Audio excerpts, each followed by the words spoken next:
Bringing you the story now, Limpopo police have opened an inquest docket after 8 suspected illegal miners died while digging for chrome at Ga-Maroga village. That's in Limpopo. It's believed that the men got trapped underground on Friday following heavy rains in that area. The incident has brought back into the spotlight the illegal mining crisis in this country. Last year, for instance, 21 bodies of suspected illegal miners were found in Krugersdorp.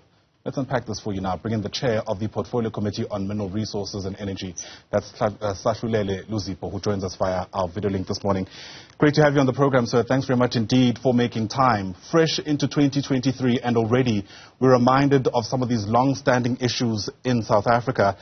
Of course, illegal mining being among them. The Provincial Police Commissioner in Limpopo says a special team has been put together to try and tackle illegal mining specifically. I wonder whether you're being kept abreast in Parliament about the work that they're doing. Well, good morning to you and the viewers wherever they are. I'm not sure whether we should say Happy New Year. Let's just say compliments of the new season. Look, I think the way you have put it correctly, so that whilst this is an unfortunate incident, it is not a good way to start the year. I can't speak on behalf of the police per se. Obviously, there is a portfolio committee specifically responsible for the police work that they are doing. But I think we must acknowledge and appreciate the fact that police are taking action with regards to the issue of illegal mining.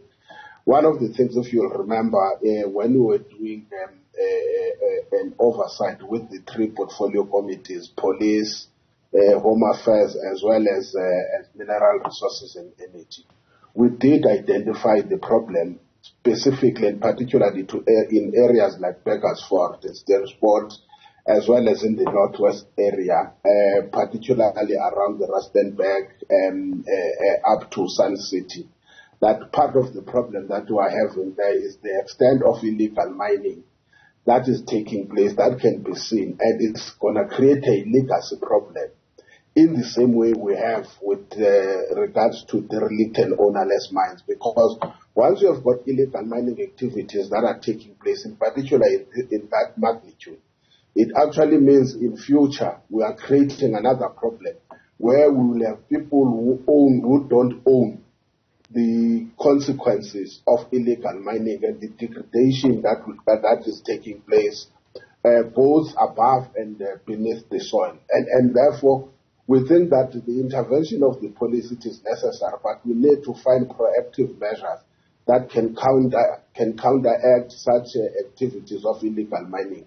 The mere fact that when you look at the numbers of those deceased, you only have 1 South African, and the rest is both Mozambican and Zimbabweans.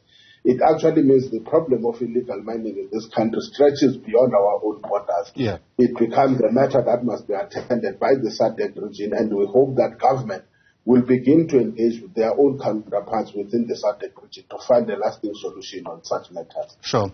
You speak about proactive measures that are needed to finally tackle this issue, which is quite a broad statement. Let's be fair. So let's trickle into the details. What does that look like for you? Look, the first thing is that we need to make sure that we manage our borders. The second thing, we need to have stricter regulations in relation to trade with commodities beneath the soil, whether it's gold, whether it's diamond, whether it's... In fact, diamond is much more of a good example of what we think can be done, both in terms of the international or global markets, but also in terms of our domestic markets. At the same time, we need to fast-track. One of the things we've said that if we can be able to master and fast-track the process of licensing, improve our licensing regime, one, it will not only curb the issues of illegal mining activities that we have, but it will also address the issue of the productive sectors of our economy, which means we may see huge improvement in terms of economic development, manufacturing, and industrialization in this country. So we think that from a point of view, the MRE and ourselves, from a portfolio committee point of view, we need to knuckle down and say what is it that can be done to address issues of illegal mining, specifically where you don't have violent social crimes like we have in other areas. what is it that we can be done to fast-track the process of what we call small-scale mining activities, so that our people can have access into the mineral wealth beneath the soil. Yeah. So these are some of the issues that we think we need to look at them, besides the issues that can create problems for our future. Sure. You know, we've said this ad nauseum. The issue around illegal mining in this country isn't new. Perhaps it's getting a whole lot more attention now than it used to because of ways through which information can be disseminated. If we are to finally solve this issue, we're going to have to also diagnose why it's taken so long to finally put these measures that you've spoken about in place. From your assessment, where are we struggling? Look, I think we should not, I don't like sometimes because people think that we like to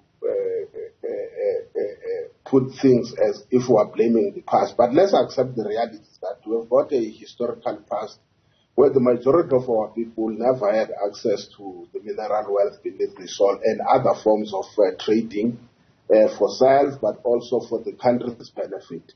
And therefore, I think the reason now we're having this is because people are beginning to show interest, and the market trading is no longer discriminatory as it would have been in the past.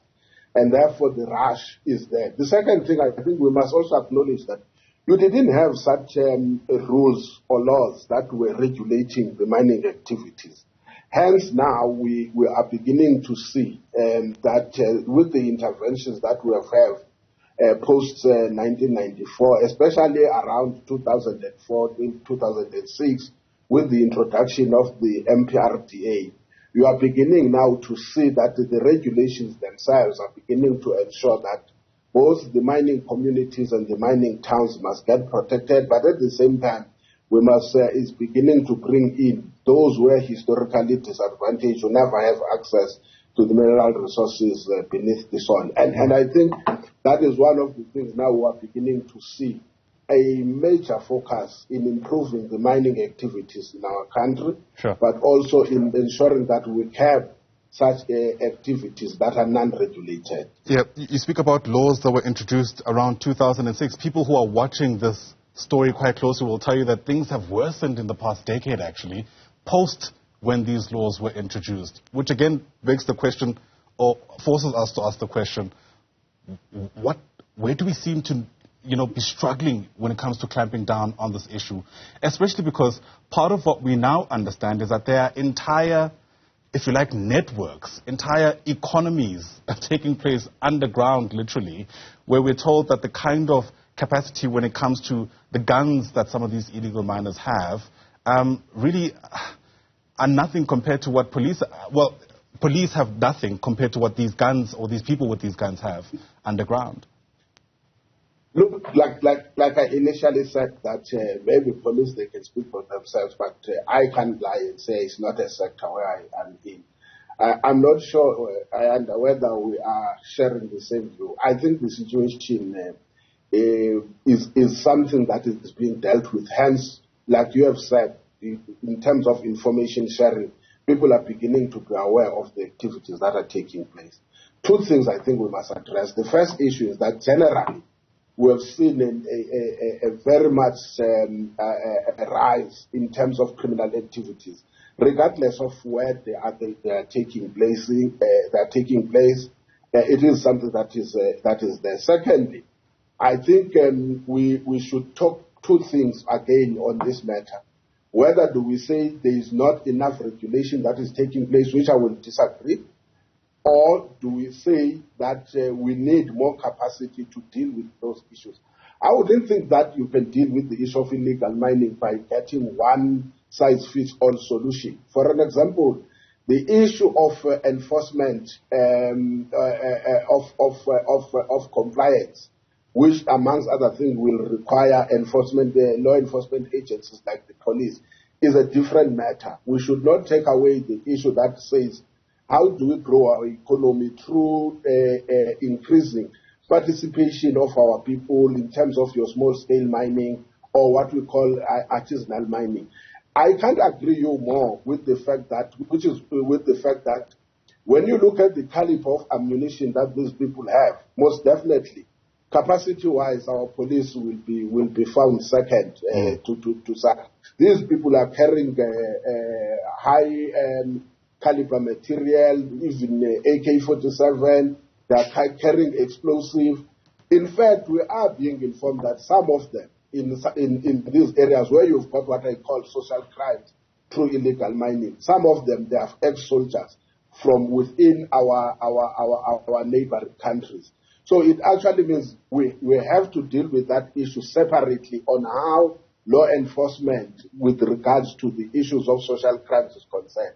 But when you look in this area, even with what we are talking about here, nothing says that there has been a harassment of communities and other things, which is why then I was raising the point that we need to improve on our legislative framework and also build the capacity within some of our, in particular all the departments, to address the issue of artisanal as well as small-scale mining. So we must separate, because sometimes we think as if illegal mining inherently is violent. There are issues of concern in terms of the violence that takes place in that space, but there are areas that will require just improvement and also building consciousness of our people on how mining can take place. Those are the things that we have been arguing that we need to look at them also with regards to areas like the Sekukune district as well as the Bujanala district in the northwest. Yeah, 8 more illegal miners having died. If that doesn't point to the urgency of trying to solve this issue, many people will ask what will. Sahlulele Luzipo, thanks very much indeed for speaking to us. Appreciate your time on the AM Report. Sahlulele is the chairperson of the Portfolio Committee on Mineral Resources and Energy. Once again,